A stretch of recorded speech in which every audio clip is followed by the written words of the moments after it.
hard days lie ahead. Not a good time to leave the crown's finances unattended. Fully agreed. Most people think the most dangerous scenes in Game of Thrones happen on a battlefield, but one of them happens in a quiet room, with a few chairs. In this 4-minute meeting, Tywin Lannister conducts a psychological masterclass, testing his counsel without asking a single question. Within minutes, he understands each of them better than they understand themselves. But that's not the real purpose of this meeting. The scene starts at the new place. Tywin moved council meetings to the Tower of the Hand. May I ask why? Well, the Tower of the Hand is where I work. It is not convenient to anyone else, but it is for Tywin. With just this gesture, he shows everyone that it's going to be his way now. And here the meeting begins. Tywin is already waiting. We can see Pycelle, Varys, and Littlefinger just came. No one is saying anything. They rapidly look at one another like, what do we do now? And no one dares to do anything. Then Tyrion comes. He is not with everyone, like always. He is by himself. Tywin slowly sits down and looks at them. That's a sign for everyone else to sit. And that is a crucial moment. Did you notice how the chairs are placed? All 5 chairs are on one side of the table and no chairs on another side. Is that convenient? Of course not. The normal way would be to have chairs on each side so that people could see and hear each other well. Tywin did that deliberately. He wants to see how his servants will handle this, and see what happens. As soon as Varys makes literally the first step, Littlefinger rushes forward. He almost pushes Varys. He was not the first one to make a move, but he was the first one to run and choose the chair. The ladder, remember? Only the ladder is real. He wants to climb the ladder in this case. The chairs represent it. We can see on Varys' face what he thinks of it. We can see it on Tyrion's face too. It's really hilarious. All of them take their chairs. Littlefinger sits closer to Tywin. And not just sit, he immediately turns towards him. Like he is the one closest to power, and all the others are behind. And his left hand symbolically fences them off the other two. Tywin gives him a look. Now he knows who is the most arrogant upstart here. Varys sits in the middle, and Pycelle takes the third chair. Notice that Varys was in the middle in the beginning of the scene, and now he is also in the middle. That's where he always is. Blended in, not loud, but in the center of everything. Pycelle is the old man and does not have many ambitions. He just needs to hold his position. Tyrion is still standing. And suddenly, another participant appears. Cersei. She is late. She did not come with the others. She is special and wants to highlight it. She sees that all good chairs are taken, but sitting in the end and close to Pycelle, never. So she takes the chair and moves it.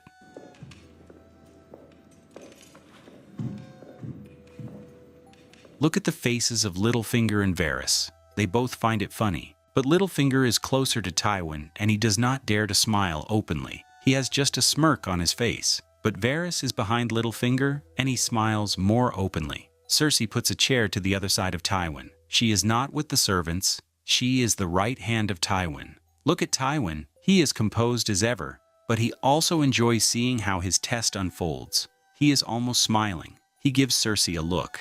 Here is where you think you belong. He obviously knew that she would do that. Cersei has always tried to get more of his appreciation and attention. Did it ever occur to you that I might be the one who deserves your confidence and your trust, not your son's? But he himself doesn't think that she is worthy of this place. I don't distrust you because you're a woman. I distrust you because you're not as smart as you think you are. And now, the final move left Tyrion.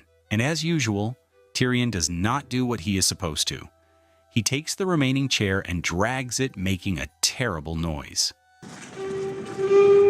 Varys rapidly looks at Tywin. He must have guessed Tywin would now finally express some irritation.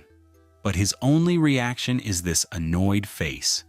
Again, Tyrion is being Tyrion. Family shame, unwanted son. Tyrion takes time.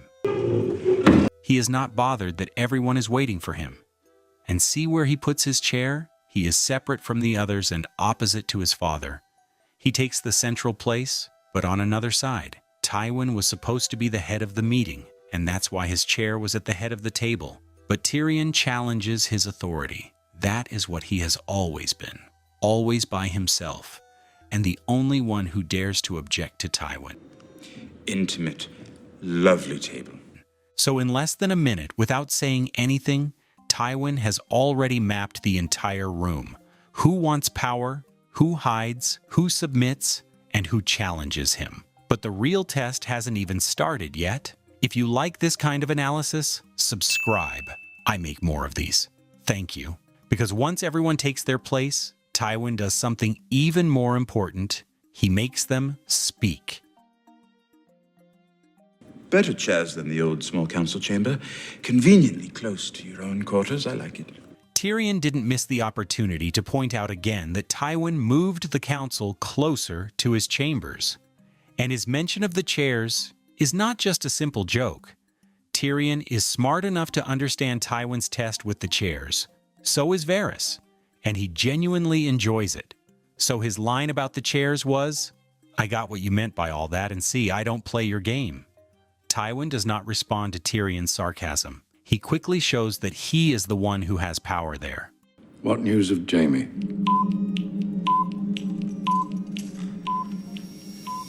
Five seconds of silence. Littlefinger closes his eyes. He's not there. Varys looks away. Pycelle's eyes are shut too.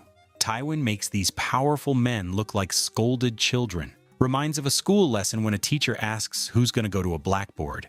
Tywin has a quick sight exchange with Cersei. He knows she is worried.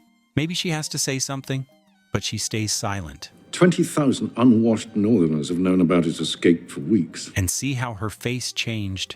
She becomes sad. She cares about her brother.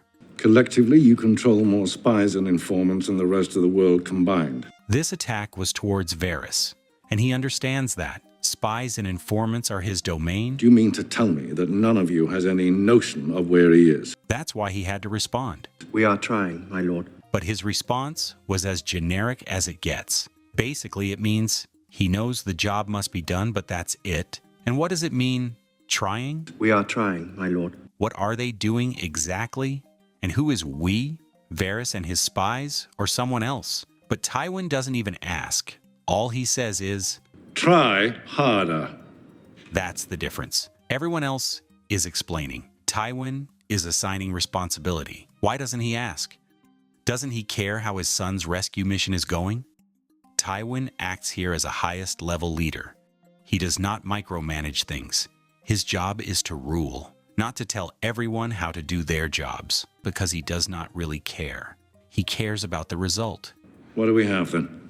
Robb Stark and most of his banner men are in Riverrun. He does not dwell on it. His time is precious.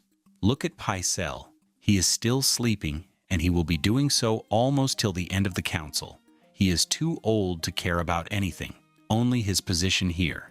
In Stark's absence, Roose Bolton holds Harrenhal. Cersei is showing demonstrative neglect for these matters.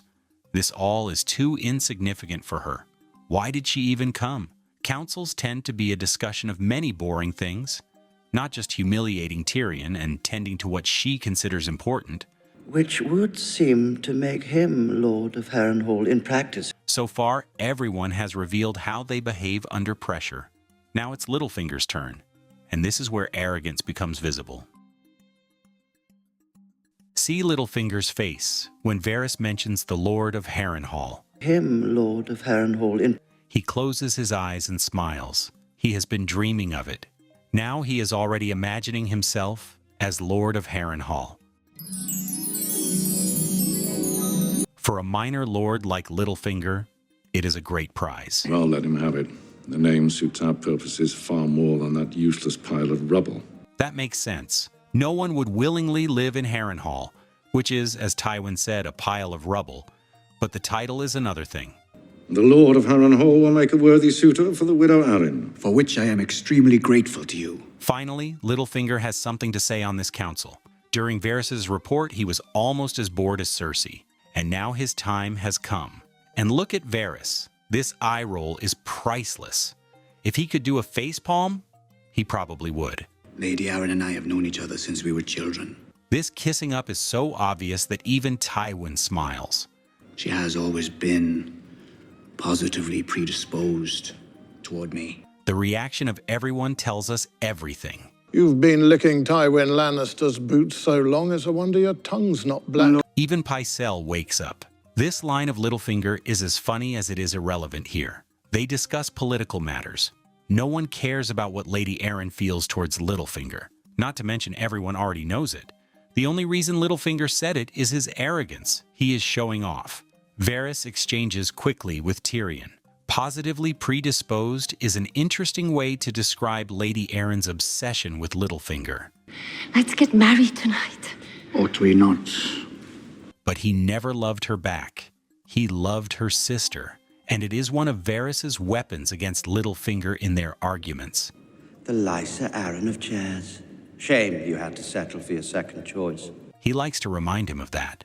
Even Pycelle can't help adding his wit. A successful courtship would make Lord Baelish acting Lord of the Vale. A successful courtship gives you titles, not good service, not loyalty. He says that Littlefinger simply gets titles through bed. Titles do seem to breed titles. What else can he say? He knows it's true, and he's getting Vale and Harrenhal not because of his accomplishments, but simply because he has a better chance with Lady Arryn, and Harrenhal is actually not useful for anyone. You'll leave for the Eyrie as soon as possible and bring Lysa Arryn into the fold. And while Littlefinger thinks he just climbed higher, he completely misses what's happening to someone else at the table, because the real target of this meeting was never Varys or Littlefinger, it was Tyrion. Far be it from me to hinder true love. Now finally, Tyrion is interested. But Lord Baelish's absence would present certain problems. He seems to be the only one who questions who will be the master of coin when Littlefinger is gone. The royal wedding may end up being the most expensive event in living memory. That is not because he cares, but because he already suspects a trap. Not a long time ago, Tywin promised him. And when the time is right, you will be given a position fit for your talents. Now he has a subtle feeling that he may be the one. He wants to make sure he is not right. Hard days lie ahead. Not a good time to leave the crown's finances unattended. And here is the final blow of this meeting. Fully agreed. Which is why I'm naming you new Master of Coin. This is not a reward or appreciation. Cersei is happy.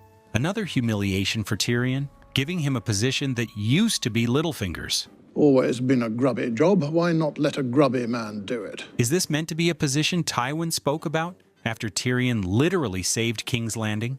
Look at Littlefinger's face. It means a lot. We'll get to it a bit later. Master of Coin. It would appear to be a position that best suits your talents. He even uses the same wording. Position fit for your talents. Position that best suits your talents. Tywin knows Tyrion remembers that conversation, and he uses it against him, like he always does. I'm quite good at spending money, but a lifetime of outrageous wealth hasn't taught me much about managing it. Tyrion still tries to find any reason in it, and there is a reason. I have no doubt you will prove equal to this challenge. Hear, hear. Pycelle is supporting Cersei right away. He is her man. But why did Tywin do that? The reason is simple. Littlefinger isn't just leaving to marry Lady Arryn. He is fleeing a sinking ship. Tyrion is made a master of coin exactly for the same reason he was made a hand of a king some time ago. You will serve as Hand of the King in my stead. It is not an honorable assignment. It is a trap. Remember Littlefinger's face when he heard he was no longer master of coin? For years I've heard that Littlefinger is a magician. Littlefinger has spent years borrowing money to create a false sense of prosperity. He's stealing it? Worse, he's borrowing it. And Littlefinger knows the bill is coming due. What's wrong with that? We can't afford to pay it back. That's what's wrong with it.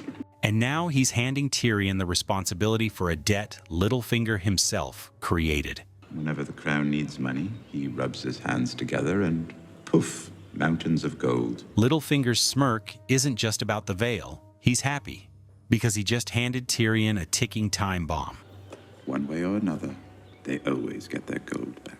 Tywin is also fully aware the crown is broke. The Crown owes the Iron Bank of Bravos a tremendous amount of money. By appointing Tyrion, he accomplishes two things. First, the shield. If the Iron Bank gets aggressive, Tywin can point to the imp and blame his mismanagement rather than the Lannister legacy. Second, the distraction. It keeps Tyrion so busy counting pennies and dealing with angry bankers that he doesn't have time to plot for Casterly Rock. You want Casterly Rock? It is mine, by right. The one thing Tyrion actually wants. The Iron Bank's motto is, "The Iron Bank will have its due."